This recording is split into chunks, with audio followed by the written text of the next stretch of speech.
नमस्ते दोस्तों, मीनू के ऑर्गेनिक वेजिटेबल गार्डन में आप लोगों का बहुत बहुत स्वागत है। तो इस समय ठंडी शुरू हो गई है दोस्तों, और जाड़े वाली सब्जियां सब लोग अपने गार्डन में लगा रहे हैं।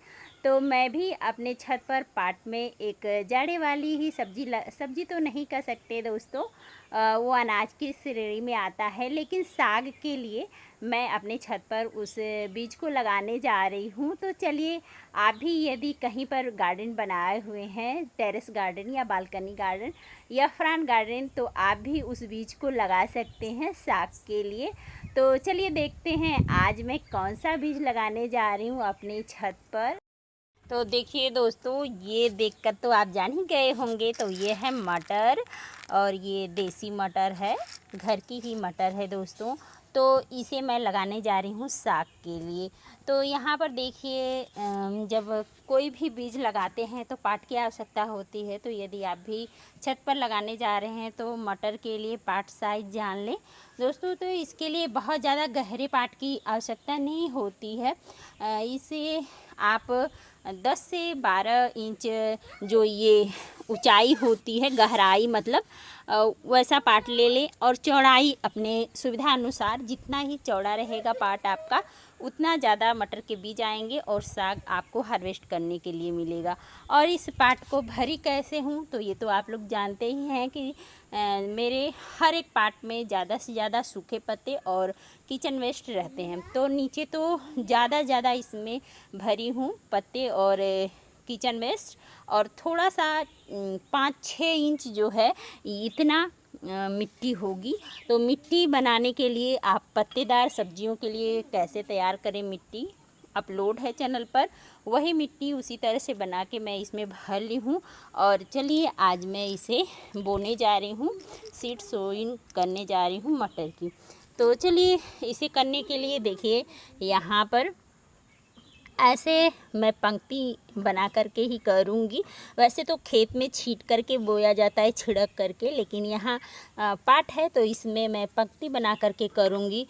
और पंक्ति से पंक्ति की दूरी कम से कम 4 इंच तक आप रखें। और ये जो गहराई है इसे आधा इंच गहरा इस तरह से पंक्ति बनाते जाएं। इस तरह से देखिए, इस तरह से सारी पंक्ति बन गई, और किनारे किनारे कम से कम 2-2 इंच छोड़ दें पाट के। तो देखिए ये बन गया दोस्तों।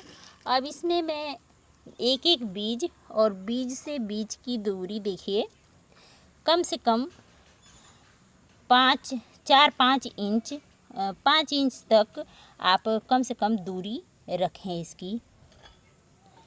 और एक एक करके देखिए इस तरह से इसमें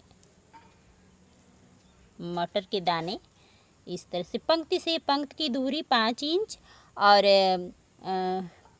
बीज से बीज की दूरी भी 5 इंच तक रख सकते हैं। और ये साग के लिए है, इसमें मतलब फ्रूटिंग होगी तब भी ठीक है, नहीं होगी तब भी ठीक है, क्योंकि फ्रूटिंग तो होगी बट चिड़िया जो होती है ना वो चुंग जाएंगी। यदि चिड़िया से रक्षा कर सकते हैं आप तो फिर इसमें फली भी आएगी, ऐसी बात नहीं है, फली भी आती है, लेकिन चिड़िया से सुरक्षा करना पड़ेगा मटर के दानों का जब फली बनने लगेगी तब। क्योंकि मैं एक बार लगाई थी थोड़े से छोटे से पाट में, तो मैं देखी कि उसमें फली लग रही है, लेकिन चिड़िया जो है उसको चुंग जाती थी, खा जाती थी पूरा।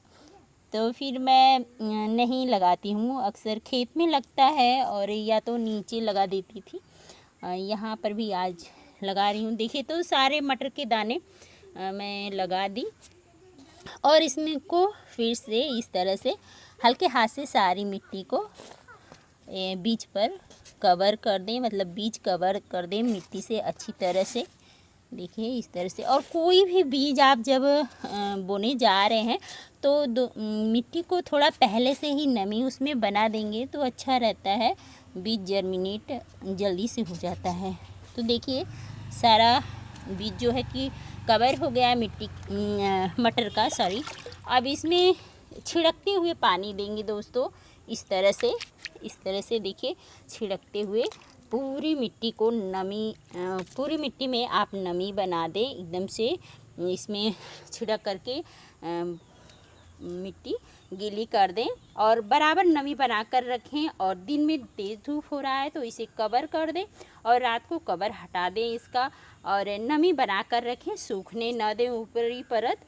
और कुछ दिन बाद मटर के दाने जो है कि अंकुरित हो जाएंगे और मटर का साग कुछ दिन बाद आपको मिलने लगेगा। तो ये मटर जब भी अंकुरित हो जाएगा, जब बीज से पौधा बनेगा, तो मैं ज़रूर से दिखाऊंगी आपको। अभी मैं इसे सीड सोइंग की हूँ, तो आप भी चाहें कहीं पर भी छोटे से पार्ट में भी यदि आप ट्राई करना चाहते हैं तो कर सकते हैं। इसकी जड़ बहुत गहरी नहीं जाती दोस्तों, बहुत गहरे पार्ट की आवश्यकता नहीं है क्योंकि ये साग वर्गीय ही होता है। तो इसे आप कहीं पर भी लगा करके ट्राई ज़रूर से करिएगा। और आप भी मटर के बीज लगाकर मटर के साग खाएं या फली खाएं। तो चलिए मिलते हैं नेक्स्ट वीडियो में, तब तक के लिए टेक केयर, हैप्पी गार्डन।